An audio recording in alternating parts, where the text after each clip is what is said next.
ሊቨርፑል ከፓሪስ ሰን ጀርመን ትናንት የነበረ ጨዋታ ነው። እስከዛው ድረስ እናንተም በዛሬው ጨዋታዎችና በነገው በትናንትናው ምሽት ፍልሚያዎች ዙሪያ ሐሳባቸውን እየሰጣችሁ መቆየት ትችላላችሁ። የትናንትናዎቹ ጨዋታዎች ላይ የተመለከታችኋቸውን ነገሮች ትናንት ሪሞንታዳ ተጠብቆ ነበረ። ሪሞንታዳ የተጠበቀበት ሂደት ነበረ፣ ግን ሪሞንታዳ በሁለቱም ስቴዲየሞች መሆን አልቻለም። ዛሬስ ሪሞንታዳ ይኖራል ብላችሁ ታስባላችሁ?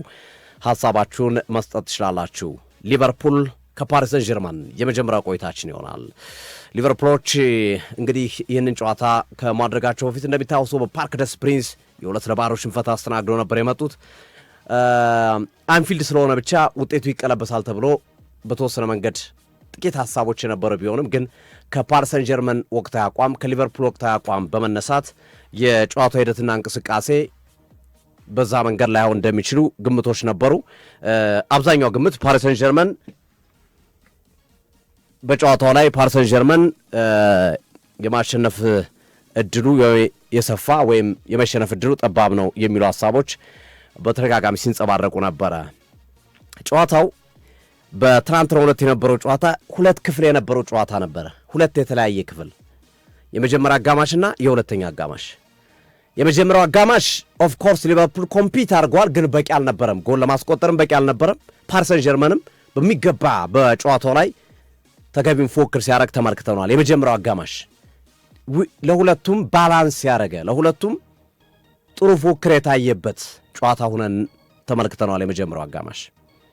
ሁለተኛው አጋማሽ ላይ ግን ሊቨርፑል ጨዋታውን ሙሉ በሙሉ ዶሚኔት ያደረገበት እና እድለቢስ የሆነበት የሁለተኛ አጋማሽ ነበር።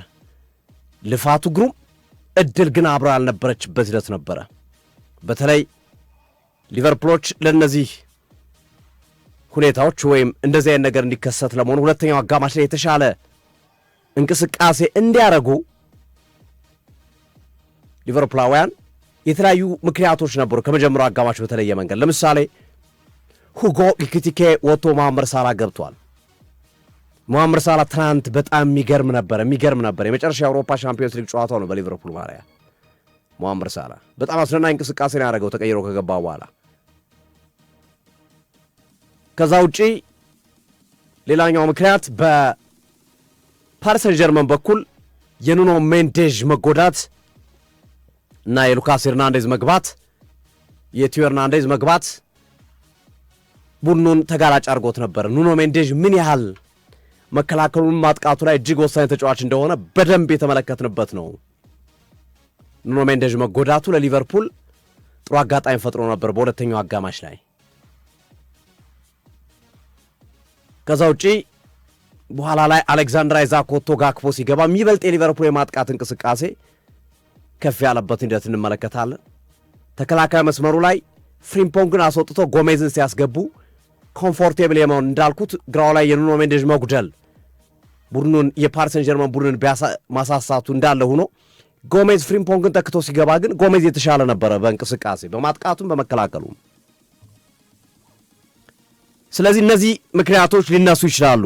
በግራም መወሰድ ነው በቀኝ ግን ሊቨርፑል ሁለተኛው አጋማሽ ላይ በጣም የተለየ ቡድን ነው የመጣው። ቁጥሮች ራሱ እነዚህን ይገልጻሉ። ሊቨርፑል ሁለተኛው አጋማሽ ላይ 75% የኳስ ቁጥጥር ነበር የነበረው። አድማጮቻችን ልብ በሉ፣ 75% የኳስ ቁጥጥር ሊቨርፑል፣ 7 ሹትስ ኦን ታርጌት ኢላማውን የጠበቁ እና ያልጠበቁ አጠቃላይ 7 ሙከራዎችን አድርገዋል። በእነዚህ ሁሉ እንቅስቃሴዎች ፓሪስ ሰን ጀርመን በሁለተኛው አጋማሽ አንድም ሹት አላረገም። ሊቨርፑል ከ45ኛ እስከ 65ኛ ደቂቃ ከሁለተኛው አጋማሽ መጀመር ጀምሮ ለ20 ደቂቃዎች የነበረው የኳስ ቁጥጥር በድምሩ ከ80% የተሻገረው ነው እናየዋለን። ለዛ ነው ሊቨርፑል እድለኛ አይደለም፣ እድለኛ አልነበረም የምንለው። ብዙ ሙከራዎችን አድርጓል፣ ኳሱን ተቆጣጥሮታል። መተንፈሻን ያሳጣቸው ፓሪስ ሰን ጀርመኖቹ ሰከንድ አፍ ላይ ምን ተቀይሮ መጣ፣ ምኑን በልተውት ነው የመጡት ሰከንድ አፍ ላይ እስኪባል ድረስ ሊቨርፑል እንዳይሆን አድርጎ ነበረ ፒኤስጂን ፕረስ ያደረገው የነበረው ሲጫነው የነበረው። ግን ክሊኒካል አልነበሩም። የሊቨርፑል ችግር ክሊኒካል አልነበርም፣ በጣም ክሊኒካል አልነበሩም። ያገኟቸውን ድሮች ሲጠቀሙ አልተመለከትናቸውም። በእርግጥ ሳፎኖ ጥሩ ግብ ጠባቂ ነው። ማርኪኒየስ ከመስመር ያወጣቸው 2 ኳሶች ይጠቀሳሉ። ፈርስት ሃፍ ላይ የቫን ዳይክ፣ ሰከንድ ሃፍ ላይ ሌላ አሪፍ ሙከራ አድርገው ማርኪኒየስ ተከላካዮቻቸው ጥሩ ናቸው። ግን የአጥቂ ተጫዋች ኳሊቲ የጥራት ደረጃን በደንብ የተመለከትንበት ነው። ኦስማን ዴምብሌ አንድ ሙከራ ነው ያገኘው፣ አንዷን ያስቆጠረው ኦስማን ዴምብሌ በሁለተኛው አጋማሽ። ሊቨርፑል እየቀጠቀጠ በአንድ አጋጣሚ መጡ። ማካሊስተር መሸፈን አልቻለም። ኳሷን አገኘ። ቴክኒካሊ ጥሩ በሆነ የቴክኒክ ክህሎት መጥተው ግብ ጠባቂው ማማርዳሽቪሊ ደካማ ስለነበረ አውጥቶታል። ዴምብሌ ከሞከራቸው ኳሶች የበለጡ ሙከራ ተደርጎባቸው ሳፎኖቭና ተከላካዮቹ የሊቨርፑል ሙከራ አክሽፈዋል። በተቃራኒውስ የሊቨርፑል ግብ ጠባቂ ማማርዳሽቪሊ አንድ ኳስ እንኳን ሊታደጋቸው አልቻለም። አንድ ሙከራ የተደረገው አንድ ጎል ተቆጠረበት። ሊያወጣው የሚችለው ኳስ እንደ አሊሰን ቤከር አይነት ግብ ጠባቂ ላይቆጠርባቸው የሚችል አይነት ኳስ የግብ ጠባቂ ልዩነት ተመልክተናል። ማማርዳሽቪሊ አሊሰን ቤከር ቢኖር የትናንትናው ጨዋታ ሌላ ድራማ ሊኖር የሚችልበት እድል ነበረ ብዬ አስባለሁ። ከሁሉ ግን እንደጠቀስኩት ሊቨርፑል ዶሚኔት አድርጓል። ብዙ ሹት አድርጓል። ብዙ የኳስ ቁጥጥር አድርጓል። ሰከንድ ሃፍ ላይ በደንብ ዶሚኔት አድርጓቸዋል። እንዳልኩት የግብ ጠባቂ ልዩነት እና መሰል ነገሮች መሰረታዊ ሁኔታዎች ቢሆንም ከሁሉ ግን ጣሊያናዊ ዳኛ ማሪያኒ ሊቨርፑልን ዋጋ አስከፍለውታል። በትናንትናው ጨዋታ ላይ ማሪያኒ የመጀመሪያ ውሳናቸው ልክ ነበረ። ፔናልቲ የሰጡበት እንቅስቃሴ አሌክሲስ ማካሊስተር ላይ የተሰራው ጥፋት በዊሊያም ፓቾ የውስጥ እግርን መምታት የተቃራኒ ቡድንን በየትኛውም እንቅስቃሴ በየትኛውም ሁኔታ ውስጥ ፔናልቲ ያሰጣል። ይሄም በተደጋጋሚ በእንግሊዝም በአውሮፓ እግር ኳስም የተመለከትነው ነው። ሸፍኖታል ኳሱን ማካሊስተር ለመምታት በሸፈነበት ሰዓት ነው የውስጥ እግሩን በግራ እግሩ መጥቶ ባላንስ እንዲያጣ ያደረገው። አሁን የሚያከራክሩ አንዳንድ ሀሳቦች ይሰጣሉ። ማካሊስተር መጥቶ ነው የዘጋበት የሚሉ ነገሮች አሉ። ከፊት ነው ያለው፣ ከኳሱ ፊት ቀድሟል። በቃ አለቀ። መጠንቀቅ ያለበት ዊሊያም ፓቾ ነው። ያችን ፔናልቲ ዳኛው ሰጥቶ ቢሆን ኖሮ የጨዋታው ሂደት ሌላ መልክ ሌላ ሁኔታ ሊፈጠርበት የሚችልበት እድል ይኖራል ብዬ አስባለሁ። እና በዚህ ሂደት ውስጥ የዳኛው ሚና ቀላል አልነበረም። በፓሪስ ሰን ጀርመን ድል ውስጥ የሊቨርፑል ድለቢስነት እንዳለ ሆኖ ሊቨርፑል ክሊኒካል ያጨራረስ ስህተቶች እንዳሉ ሆኖ የዳኛው ሚና ቀላል አልነበረም። ያችን ፔናልቲ ቢያጸድቁ የጨዋታው ውጤት ሌላ ሊሆን የሚችልበት እድል ስለነበረ ማለት ነው። ይሄ በትልቁ የሚነሳ አከራካሪ ጉዳይ ሆኖ እንመለከተዋለን። በትናንትናው ጨዋታ ላይ 2 ከበድ ያሉ ጉዳቶች ተስተናግደዋል። አንደኛው የሊቨርፑሉ ሁጎ ኤኪቲኬ ነው። የጅማት መበጠስ ጉዳት ነው ያስተናገደው። የትኛውም አካባቢ ላይ ቁርጭምጭሚት ላይም ጉልበት ላይም የጉልበትም የሆነ የቁርጭምጭሚት ጅማት መበጠስ አደጋ ከገጠመ የማገገሚያ ጊዜ ከ9 ወር እስከ 12 ወር ነው። ለ1 ዓመት የተቃረበ ጊዜ የማገገሚያ ጊዜ ይፈልጋል። የዓለም ዋንጫ 8 ሳምንታት ነው የቀሩት ከፈረንሳይ ብሔራዊ ቡድን ጋር ለዓለም ዋንጫ ለመጓዝ እየተዘጋጀ ባለበት ሰዓት ላይ ሁጎ ኤኪቲኬ እንግዲህ ጉዳት አስተናግዷል። ለዓለም ዋንጫ የሚደርስ አይመስልም። እንግዲህ ምናልባት በሌላ መንገድ ከታከመ ወይም የአንዳንድ ጉዳቶች ለምሳሌ ሳካም የጅማት ጉዳት ነው ያለው። የጅማት መበጠስ አይነት ጉዳት ነው የሳካም የሚያሳየው። ትናንት አሰልጣኝ ሚኬል አርቴታ እንደገለጹ በኋላ ምናነሳዋለን። የጉዳቶቹ አይነቶች የተለያዩ ናቸው። አቼሊስ ቢሆንም ግን እነዚህ ጉዳቶች የጅማት ጉዳቶች አንዳንዱ ሙሉ በሙሉ ከተበጠሰ ሪፔር አይደረግም። በቃ እንደገና ቀዶ ጥገና ተደርጎ ነው የሚሰጠው። የመሳሳት የመቅጠን እና ለመበጠስ መቃረብ ከሆነ ደግሞ ሪፔር የሚያደርጉባቸው መንገዶች አሉ። የሕክምና ቴክኒኮች አሏቸው። ሁጎ ኤኪቲኬ አብዛኞቹ መረጃዎች የሚያሳዩት የጅማት መበጠስ ነው የሚሉት። ያ ማለት ከ9 ወር እስከ 1 ዓመት ነው የማገገሚያ ጊዜያቶች። እንደነ ሮድሪ አይነት ጉዳት ማለት ነው። እንደነ ጋብሪኤል ጄሱስ ጉዳት አይነት ማለት ነው። ለዓመታት ከሜዳ ያረቃቸው እና የኤኪቲኬ ጉዳት በጣም አሳሳቢ ነው። በፓሪስ ሰን ጀርመን በኩል ደግሞ ዴዝሪ ዱዌ ያስተናገደው ጉዳትም እንዲሁ ወራትን ሊያቆይ የሚችል ጉዳት እንደሆነ የመረጃ ምንጮች እየጠቀሱ ይገኛሉ። የዴዝሪ ዱዌ ጉዳት ሁለቱም ጉዳቶች ሲሪየስ ጉዳቶች እንደሆኑ የመረጃ ምንጮች እየጠቀሱ ይገኛሉ። ይሄ በጨዋታው ላይ ከተስተዋሉ ነገሮች መካከል የሚጠቀስ ነው። ፓሪስ ሰን ጀርመን በ3 ተከታታይ ጨዋታዎች ወይም በ325 ደቂቃ ጎል ባለማስተናገድ አስደናቂ ጉዞ እያደረገ የሚገኝ ክለብ ሆኗል። ሊቨርፑል መጥፎ አዲስ ታሪክ ተመዝግቦበታል። በአንድ የውድድር ዓመት በሻምፒዮንስ ሊጉ 5 ጨዋታ ሲሸነፍ ለመጀመሪያ ጊዜ ነው በታሪኩ። ሊቨርፑል በታሪኩ በአንድ የውድድር ዓመት በአውሮፓ ሻምፒዮንስ ሊግ 5 ሽንፈቶችን አስተናግዶ አያውቅም። ለፓሪስ ሰን ጀርመኖች በ7 ዓመታት 5ኛ ግማሽ ፍጻሜያቸው ነው። 3ኛ ተከታታይ ግማሽ ፍጻሜ ላይ መድረስ ችለዋል። በ7 ዓመት 5 ጊዜ ግማሽ ፍጻሜ በጣም አስደናቂ ነው። አስደናቂ ሪከርድ ነው። ሊቨርፑል በታሪኩ ለ3ኛ ጊዜ በደርሶ መልስ ጎል ያላስቆጠረበት የጥሎ ማለፍ ጨዋታ ሆኗል። 1978-79፣ 2005-2006 እና ዘንድሮ በጥሎ ማለፍ ጨዋታ ላይ በደርሶ መልስ ጎል ያላስቆጠረበት ዓመት ሆኗል። ፓሪስ ሰን ጀርመን ላይ በደርሶ መልስ አላስቆጠረባቸውም። የመጀመሪያውን 2-0 የመልሱንም 2-0 በድምሩ 4-0 በሆነ ውጤት ነው ያሸነፏቸው። አርነ ስሎት የተሸነፍነው ዋንጫ የመውሰድ አቅም ባለው ቡድን ነው፣ ለዋንጫው በትልቁ የምገምተው ቡድን ነው የተሸነፍነው። ተጫዋቾች ሁለተኛው አጋማሽ ላይ ያደረጉን ነገር አመሰግናለሁ፣ ደጋፊዎችንም በትልቁ አመሰግናለሁ የሚል አስተያየታቸውን የሰጡበት ሂደት አለ። ሉዊስ ኤንሪኬ በበኩላቸው ተርፈናል ነው ያሉት። በጣም ተርፈናል። የተጫዋቾችን ጥረት ሳላደንቅ አላልፍም። ከፍተኛ ጫና ነበር ሊቨርፑል ሰከንድ ሃፍ ላይ የፈጠሩብን። የኑኖ ሜንዴዥ መጎዳት ከዛ የደዝሪ ደዌ መውጣት ታክለውበት ቡድናችን ሳስቶ ነበረ። ነገር ግን ይህን ሁኔታ ተቋቁሞ የወጡበት መንገድ ልጆቼን ሳላደንቅ አላልፍም የሚል አስተያየታቸውን ሰጥተዋል ሉዊስ ኤንሪኬ። ግማሽ ፍጻሜውን አሻግረን እናያለን፣ ግን ዓላማችን አሁንም ዋንጫውን ደግመን መውሰድ ነው የሚል አስተያየታቸውን አሰልጣኝ ሉዊስ ኤንሪኬ ያስቀመጡበት ሂደት አለና የትናንትናው ጨዋታ በተለይ ሰከንድ ሃፉ ሊቨርፑል እድለኛ አልነበረም፣ ፍጹም እድለኛ አልነበረም እንጂ ከፈጠራቸው የጎል እድሎች ከፈጠረው ጫና አንጻር በዚህ ጨዋታ ላይ 2 ጎል ማስቆጠር ኢዚ ነበረ ካገኛቸው የጎል አጋጣሚዎች አንጻር። ነገር ግን ልምድ፣ ብቃት፣ ጥራት፣ የተጫዋቾች ኳሊቲ ልዩነቱን ፈጥሯል። ዴምብሌ 1 ዕድል አገኘ፣ 1 ጎል አስቆጠረባቸው። ነገሩን ጨዋታውን ገደለው፣ 3-0 አደረገባቸው። ከዛ በኋላ አራተኛው ጎል ጥቅም አልባ ነው። ምንም መቆጠሩም አለመቆጠሩም ቫልዩለስ ነው። ግን እቺ ወሳኛዋ ጎል የነበረችው ማን ቀድሞ ያስቆጥራል ነው። ፒኤስጂ ካስቆጠረ ጨዋታው ያልቃል። ሊቨርፑል ካስቆጠረ ጨዋታው ወደ መመለስ ወደ ሪሞንታዳ የመምጣት እድል ነበረው። ሶ ፓሪስ ሰን ጀርመኖች በዛ ዱላ ውስጥ በዛ ቅጥቀጣ ውስጥ ያችን ጎል ማስቆጠራቸው ልዩነቱን የፈጠሩበት ሂደት አለ። በዚህ ሁኔታ ውስጥ ግን ዳኛው በትልቁ ጥያቄ የሚነሳባቸው ሆኖ አልፏል ብዬ አስባለሁ። ግርም ይወራ አንተ። አመሰግናለሁ ሶፊ። አድማጮቻችን እንዴት ዋላችሁ፣ እንዴት አረፈዳችሁ ብለናል። ዕለተ ረቡዕ ላይ እንገኛለን። ሚያዝያ 7 ላይ ነን።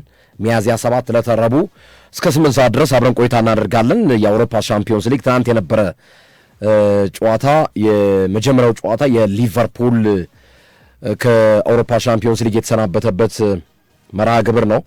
ሊቨርፑል እንደሚታወቀው በአሰልጣኝ አርነ ስሎት የርገን ክሎፕ ከለቀቁ በኋላ በመጀመሪያው ዓመት የፕሪሚየር ሊጉን ዋንጫ ሲያገኙ እኚህ ኔዘርላንዳዊ አርነ ስሎት በቀጣይ ዓመትማ ታምር ያሳዩናል የሚል ቅድመ ግምት ተሰጥቶ ነበር። እንደውም ብዙዎች የርገን ክሎፕ በመጀመሪያው ቀን ለቀው አርነ ስሎት ሲመጡ አላመኑባቸውም ነበር እና የርገን ክሎፕ አርነ ስሎትም ልክ እንደሳቸው ትክክለኛ ተተኪ መሆኑን ለማሳየት ላላላ አርነ ስሎት እያሉ እስከ መስፈንና ከአርነ ስሎት ጀርባ ሆኑ አርነ ስሎትን አግዟቸው እስከ ማለት ደርሰው ነበር። የሊቨርፑል ደጋፊዎች ግን ባያምኑበትም የሚያከብሯቸው የሚወዷቸው ታላቁ አሰልጣኝ የርገን ክሎፕ ላላላ አርነ ስሎት ሲሉ አብረው ላላላ አርነ ስሎት እያሉ እየዘመሩ በተስፋ ጠበቋቸው።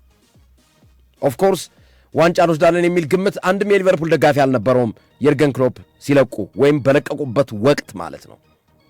ነገር ግን አርነ ስሎት ከፌዴሪኮ ኬዛ ውጭ እሱንም ሳይጠቀሙበት ዓመቱን ማለት ነው ደና ተጫዋች እንኳን ሳያስፈርሙ በዛው ባሉት የየርገን ክሎፕ ተጫዋቾች የፕሪሚየር ሊጉን ዋንጫ ወሰዱ። ያኔ አርነ ስሎት ያውኑን ሳይሆን የቀጣዩን አርነ ስሎት በቃ ጠብቋቸው ተባለ። ነገር ግን ሊቨርፑል ስህተት የጀመረው እንደነ ዲያዝ አይነት ውጤት ቀያሪ ተጫዋቾች ሲሸጡና ወደ ሌላ ክለብ ሲዘዋወሩ አንድ ያላሰቡት የተፈጥሮ ሕግ ሆነና ዴጎ ጆታን የመሰለ ታላቅ ተጫዋች በመኪና አደጋ ሕይወቱ ሲያልፍ ሊቨርፑል ሰማይና ምድር ተደፋባቸው፣ ተገለባበጠባቸው። መነሻዎቹ እነዚህ ናቸው። ሊቨርፑል ዘንድሮ ውጤታማ እንዳይሆን ካደረጉት ምክንያቶች መካከል በተለይ የጆታ የስነ ልቦና ጫናው ቀላል አይደለም። አድማጮቻችን በመኪና አደጋ ሳይጠበቅ ሳይታሰብ ወደ ልምምድ ለመመለስ በውድድር ዓመቱ መጀመሪያ ላይ ከስፔን ወደ ፖርቹጋል በመርከብ አድርጎ ለመግባት በነበረ እንቅስቃሴ ነው ሁላችንም እንደምታስታውሱት በመኪና አደጋ ጆታ ሕይወቱ ያለፈው። ግን የጆታ ህልፈት ብቻ የሊቨርፑል ደካማ እንቅስቃሴ በውድድር ዓመቱ እንዲታይ አድርጓል ብዬ አላምንም። ሊቨርፑል ለምን ሲባል ነው ዲያዝን መሸጥ የፈለገው? አንድ ያልገባኝ ነገር በባየር ሙኒክ ዲያዝ ምን አይነት ወጣት ተጫዋች ምን አይነት ምርጥ ተጫዋች እንደሆነ እያሳየ ያለ አስደናቂ ብቃት ያለው ኮሎምቢያዊ ነው። ከዛ በተጨማሪ የመጡት ተጫዋቾች በተጠበቀው ደረጃ ሆኖ አለመገኘት ሶስተኛውና ለሊቨርፑል ደካማ ሂደት አስተዋጽኦ እንዳደረገ ይሰማኛል። አሌክዛንደር ኢዛክ በኒውካስል እግር ኳስ ክለብ ያን ያህል አስደናቂ ብቃት አስደናቂ ስራ ሲሰራ የነበረ ስዊድናዊ አጥቂ ጉዳትም ተደራርቦበታል። ያ እንቅስቃሴው አሌክዛንደር ኢዛክ ነው ወይስ ማን ነው? የትኛው ተጫዋች ነው እስኪባል ድረስ በብቃት ደረጃ ማለት ነው በጣም ደካማ እንቅስቃሴ በተጫወተባቸው ሂደቶች ራሱ ያንን የኒውካስል ብቃቱን እንኳን ማውጣት አልቻለም። ሌሎችም እንደዚሁ ያስፈርሟቸው እነ ሚሎስ ኬርኬዝ ከኢኪቲኬ ውጭ ኢኪቲኬ እኮ አሌክዛንደር ኢዛክ አይመጣም ተብሎ በተጠባባቂነት የመጣ ነው። ሁጎ ኢኪቲኬ ይሻላል እንደው። ስለዚህ አርነ ስሎት ያመጧቸው ተጫዋቾች 450 ሚሊዮን ፓውንድ ነው ክረምት ላይ በጅተው እነ ፍሪምፖንግን ትሬንት አሌክዛንደር አርኖልድ ሲለቅ ለሱ ምትክ ኬርኬዝ ሲመጣ አንዲ ሮበርትሰን ጠፋ። ያን ያህል በዋንጫ ጉዞ ላይ አስተዋጽኦ የነበራቸው ሮበርትሰንና ትሬንት አሌክዛንደር አርኖልድን ሚና ሊቨርፑል አጣ። ፍሪምፖንግ እንደ አሌክዛንደር አርኖልድ አይነት ብቃት አለው አይታውት ጠራጠራለሁ። የሚሎስ ኬርኬዝ መምጣት ደግሞ አንዲ ሮበርትሰንን ቤንች ተቀያሪ ቦታ አሟቂ እንዲሆን አስገድደው። ኢብራሂማ ኮናቴ ትክክለኛ ብቃቱ ላይ አለመገኘት በሪያል ማድሪድ ጭምር የተፈለገው ተጫዋች ይሄንን ተጫዋች ነው እንደ እኔስ አልፈልገውም እስከ ማለት ደርሰዋል ሪያል ማድሪዶች። በነገራችን ላይ ክረምት ላይ አሁን ከሚለቁ ተጫዋቾች መካከል አንዱ ኢብራሂማ ኮናቴ ነው። እኔ የሚያሳስበኝ ሊቨርፑል በቀጣይ ምን አይነት ቡድን ሊሆን ይችላል የሚለው ጉዳይ ነው። አሁን ከሁሉም ዋንጫ ወጥቷል። ኦልሞስት አንድ ያለው ፕሪሚየር ሊጉ ነው። ፕሪሚየር ሊጉ ላይ የዋንጫ እድል ተስፋው በእኔ አረዳድ 0.0 ምናምን ሳምቲንግ % ርቋል። በጣም አይደለም ለዋንጫ ይቅርና የሻምፒዮንስ ሊግን ቦታ ለማግኘት እየዳከረ ይገኛል። ኦፍኮርስ እሱን አያጣውም። 5ኛ ደረጃ ላይ ነው አሁን ያለው 52 ነጥብ አለ ሊቨርፑል። ግን የሚገርመው ነገር ባለፈው ዓመት ዋንጫ የወሰደው ሊቨርፑል እንዴት በአንድ ዓመት ጊዜ ውስጥ በዚህ ደረጃ ይንኮታኮታል ነው ያስገረመው ነገር ማለት ነው። ቅድም ፋክተሮቹን አስቀምጫለሁ። ወሳኝ ተጫዋቾች መልቀቅ፣ ዲያዝ፣ ትሬንት አሌክዛንደር አርኖልድ የመሳሰሉ ተጫዋቾች አንደኛው ፋክተር ነው። ሁለተኛው ፋክተር የጆታ ህልፈት፣ ሶስተኛ ተተክተው የመጡ ተጫዋቾች በዝውውር ላይ ከዚህ ቀደም የነበሩትን የሊቨርፑል ተጫዋቾችን አይነት ሚና መወጣት አለመቻላቸው። ከፈረሙት መካከል ሁጎ ኢኪቲኬና ፍሎሪያን ቪርትዝን ነው ማንሳት የሚቻለው። ወርልድ ክላስ ናቸው። ከፍተኛ ገንዘብ ወጥቶባቸው የመጡ ተጫዋቾች ናቸው። አሳሳቢው ለሊቨርፑል ያው ነው አይደለም የመጪው ነው። ሙሐመድ ሳላህ እና አንዲ ሮበርትሰን ክለቡን በነፃ ይለቃሉ ክረምት ላይ። አሁን ሙሐመድ ሳላህ ቀድሞ ተናግሯል፣ አንዲ ሮበርትሰንም ቀድሞ ተናግሯል። ሁለቱ በነፃ ከክለቡ ጋር ይለያያሉ፣ ኮንትራታቸውም የሚያልቅበት ጊዜ ከመሆኑ ጋር ተያይዙ። ኢብራሂማ ኮናቴ ይለቃል። ስለዚህ የማል ተከላካይ ግድ ይፈልጋሉ ሊቨርፑሎች። ከርቲስ ጆንስ እና ዋታሩ ኢንዶ 12 ወር ቀሪ ኮንትራት እያላቸው ሁለቱም ይለቃሉ። ብዙ ተጫዋቾች ናቸው ከሊቨርፑል ቤት ውስጥ ክረምት ላይ የሚሰናበቱት። አሊሰን ቤከር በከፍተኛ ሁኔታ በጁቬንቱስ በጥብቅ ተፈልጓል። አሌክሲስ ማካሊስተር ክረምት ላይ ከሚወጡ ተጫዋቾች መካከል አንዱ ነው። በበርካታ ክለቦች እየተፈለገ ይገኛል። ስለዚህ ሊቨርፑል ምን ቀረ? እንደ አዲስ ቡድን ሊገነባ ነው በቀጣዩ ዓመት። ባለፈውም ዋንጫ የወሰደው የኤርገን ክሎፕ ቡድን ነው። አርነ ስሎት ግን የኤርገን ክሎፕን ቡድን ጠጋግነው ወይም ደግሞ የተወሰነ ነገር ጨምረውበት ውጤት አመጡ እንጂ የእሳቸውን ቁልጭ ያለ ብቃት ባለፈው ዓመት አላየነውም። ዘንድሮ ግን የአርነ ስሎት ብቃት ምን ደረጃ ላይ ነው የሚለውን በእያንዳንዱ ውድድር ነው የተመለከትነው። የተሸነፉት ደግሞ እኮ ዘግናኝ ሽንፈት ነው። በማንቸስተር ሲቲ ኤፍኤ ካፕ ላይ 4-0 እኮ ነው ድባቅ የተመቱት። ስለዚህ እኔ ሊቨርፑል ቀይ መብራት የበራበት ክለብ ነው። በቀጣዩ ዓመት ብዙ ተጫዋቾችን ያጣል። ስለዚህ የሚመጡ ተጫዋቾች የሚያስፈርማቸውን ተጫዋቾች በአግባቡ መገንባት ካልቻለ ዋጋ ይከፍላል። ከዛ ይልቅ ሊቨርፑል አርነ ስሎትን ገምግሞ ሌላ ደና የሚባል አሰልጣኝ ማምጣቱ ላይ ቢሰራ የተሻለ ነው ብዬ አስባለሁ። ኦፍኮርስ የአርነ ስሎት ወንበር ተነቃንቋል፣ ምንም ጥያቄ የለው። በቀጣዩ ዓመት የሚቆዩ እንኳን ከሆነ ከ4 ወርና ከ5 ወር በላይ የሚዘሉ አይመስለኝም ሶፊ። በዚህ አይነት እንቅስቃሴ ጉዟቸው የሚቀጥሉ ከሆነ አርነ ስሎት ትናንት ብዙዎች ተበሳጭተዋል። ሊቨርፑል አጠር ያለ ነገር ላንሳና ላጠቃለ። ትናንት ሊቨርፑል ፈርስት ሃፍ በፓሪስ ሰን ጀርመን ብልጫ ተወስዶበት ነበር። ሰከንድ ሃፍ ላይ ግን የሚገርም ሊቨርፑል ነው ያየነው። ቁጭ ብድግ የሚያደርግ ሊቨርፑል ምን አይነት ጨዋታ ነው እስክንል ድረስ አሌክሲስ ማካሊስተር ላይ የተሰራው ጥፋት በፓቾ ፔናልቲ ነው። አዎ ፔናልቲ ነው። ደጋግሜ አይቼዋለሁ። በእኔ እይታ ማለት ነው፣ በእኔ አረዳድ ማለት ነው። አሁንም ለእኔ ፔናልቲ ነው። የፓቾ እግር የአሌክሲስ ማካሊስተርን እግር መጥቶታል፣ ውስጥ እግሩን መጥቶታል በግልጽ በሚታይ ሁኔታ።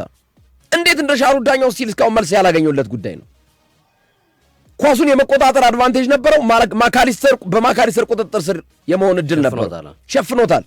እሺ ማካሊስተር ባያገኘው አጠገቡ ሌላ የሊቨርፑል ተጫዋች ነበር ያንን ኳስ መጠቀም የሚችል ማለት ነው። አንዳንዶች ምን አይነት መከራከሪያ ያመጣሉ? አይ መመታት ተመቷል፣ ግን ማካሊስተር ሲወድቅ እንደማፈንደድ ነገር እንደዚህ እንደማጎንበስ ነገር ስላለ ኮንትሮል የማድረግ እድሉ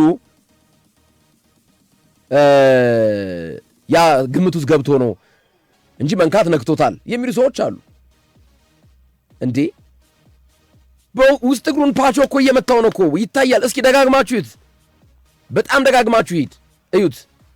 ያ ፔናልቲ ተሰጥቶ ቢሆን ኖሮ የጨዋታው ሁኔታ ሌላ ገጽታ ሊኖረው ይችል ነበር ብዬ አስባለሁ። እኔ ከዛ በኋላም ደጋግሜ ያየሁት ሁሉም ነገር ኢቭን ማካሊስተር ያንን ኳስ ባያገኘው ሌላ የሊቨርፑል ተጫዋች አጠገቡ አለ፣ ሌላ ተጫዋች አለ። ዲሲሲቭ ናት ደግሞ እሷ ነገር እንጂ ወሳኝ ነበረች። ሊቨርፑል እያጠቃ በነበረበት ጫና እየፈጠረ ተጽዕኖ እየፈጠረ ባለበት ከግራ ወደ ቀኝ እያጣደፈ ባለበት ሰዓት ላይ የተፈጠረ ነው።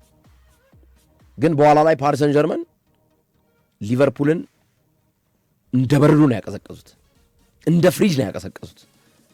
ያችን አጋጣሚ ተጠቀሙ። የሊቨርፑል ተከላካይ ግን አሳሳቢ ነው እውነት ለመናገር